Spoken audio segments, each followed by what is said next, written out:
Today we're going to be looking at inverse relationships and their graphs. So the first thing we're going to do is look at what an inverse relation is. So to find an inverse relation, all you have to do is switch the x and y coordinates. It is really that simple. Just switch the x and y coordinates. To find the inverse of the graph of an inverse is the reflection of the graph of the original relationship over the line y equals x. And you actually did this last year in geometry. When you learned about reflections, you reflected over horizontal lines and vertical lines. For those, you counted to the line of reflection and then you counted the same amount on the other side. And then you had a special kind of reflection last year where you reflected over the line y equals x. So reflection over the line y equals x, but just remember, it's over the line y equals x. That's a diagonal line, which we will be looking at. All right, so graph the function and its inverse. And then notice this notation right here. Is this a function? So when you see the notation f, then that superscript negative first of x, that is the notation for the inverse. That's how you write the inverse equation. F of x is the original, and this is how you write the inverse. So we have f of x is equal to x squared plus 2. So we're going to start off by making a table for the original function. And a table, we have an xy table. So let's do x values of -2, -1, 0, 1, 2. Now this is easy. You can plug this in. -2 squared, that's 4. 4 plus 2 is 6. -1 squared is 1. 1 plus 2 is 3, and so forth. But you can also enter it into your calculator. So if we go to our y equals, clear out anything that we had in there, and I'm going to type in x squared plus 2. You can see what the graph is going to look like. We've got a parabola. We know that because it's x squared plus 2. That's a vertical shift up 2. But if I go to second graph, it's going to bring me to my table of values. So as your equations get more complicated, you'll probably utilize your table more so.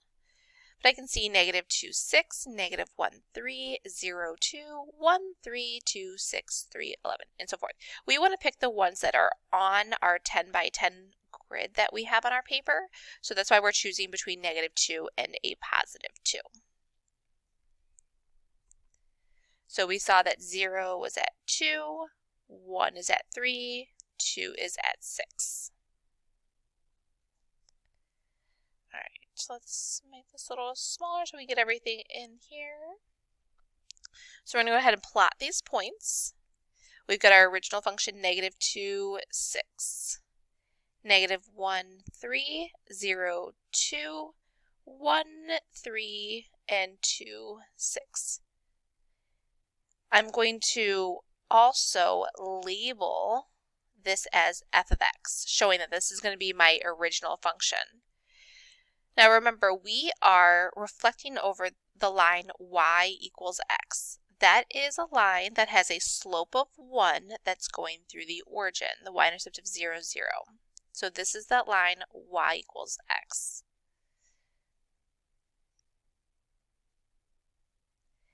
And as we said, to find the inverse relationship, all you do is switch those x and y coordinates.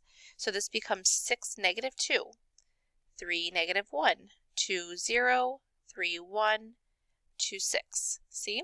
That -2, 6, I switched those to become 6, -2. That is all you have to do for inverse relationships. Switch the x and the y. So this becomes 6, -2, 3, -1, 2, 0, 3, 1, and 6, 2. And this is going to be my inverse function. Now the question above, as we got started, said graph the function, done, and its inverse, done. Is the inverse a function or not? So the function, if you remember, is does it pass the vertical line test? If you remember the vertical line test, let's do it with the original. If I draw a vertical line and it doesn't pass anywhere more than one time, it is a function. So f of x is a function. It passes the vertical line test. The inverse, I can also do the vertical line test on the inverse, but as soon as I draw that vertical line test, it fails. If it fails anywhere, it is not a function. So no, f of x, or the inverse of f of x, is not a function. And how we just showed it was it failed the vertical line test.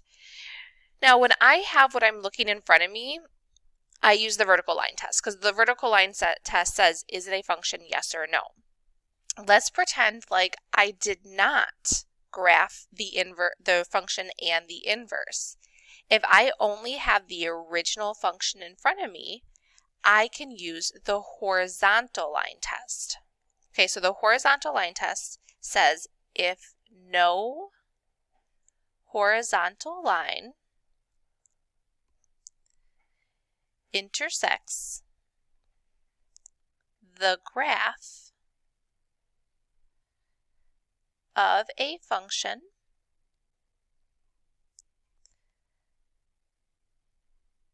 more than once,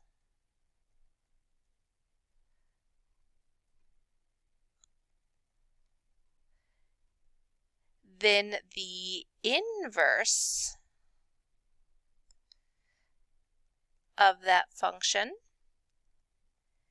is itself a function.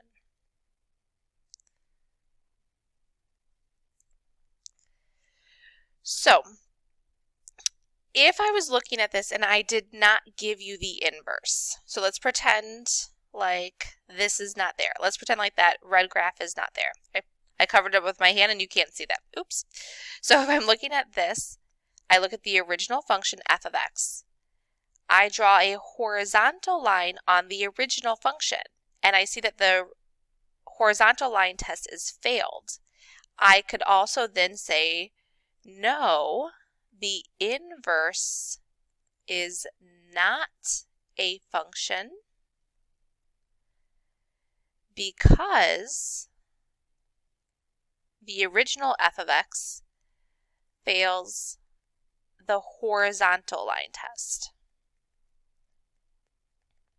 So you have two options on how to determine whether or not the inverse is a function. You can do the horizontal line test on the original function.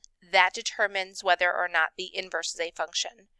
Or you can say, no, it is not a function because the inverse fails the vertical line test. So your option determining the inverse, you can either do the horizontal line test on the original, or you can graph the inverse and do the vertical line test on the inverse itself. Okay, so we've talked about the inverse graph. Let's look at how to find the inverse equation. To find the equation of the inverse, it is two steps. Super easy. First one is switch the x and y. And then second, you are going to solve for y. All right, so let's go to number 1. Don't forget that f of x, that's just a fancy way of saying y. So this is y equals 2x plus 3. Step number 1 says to switch the x and the y. So this becomes x equals 2y plus 3. And then step number 2 says to solve for y. So I want to get y by itself. I isolate it, so I move that over. We divide by 2, and we get y is equal to x divided by 2 minus 3/2. So our inverse equation is 1/2 x minus 3/2. You also could have left it over x divided by 2. We know that those are the exact same things. X divided by 2 is a 1/2 coefficient. We see our notation that indicates that it's the inverse equation versus the original equation. All right, number 2, our last one. Remember, step number 1 we have above here, switch the x and the y. This is y, so this is x equals 3y squared plus 7. Now step number 2 is we want to isolate our y. We start by moving that 7 over, so we've got x minus 7 equals 3y squared. We divide by 3. So we get, I'm just going to move the y squared over here because I like it on the left. Now because we have y squared, we square root each side. And we learned when we solve an equation that is being squared, when I write my next step, I need to have plus or minus. So I've got plus or minus the square root of 1/3 x minus 7/3. Don't worry about rationalizing that. We do have a radical on the bottom. Don't overcomplicate it. Just leave it as so. Okay, so we have talked about how to do an inverse relation by switching the x and the y coordinates, graphing it, determining whether or not it is a function, and then we just went ahead and wrote some inverse equations. That is it for today.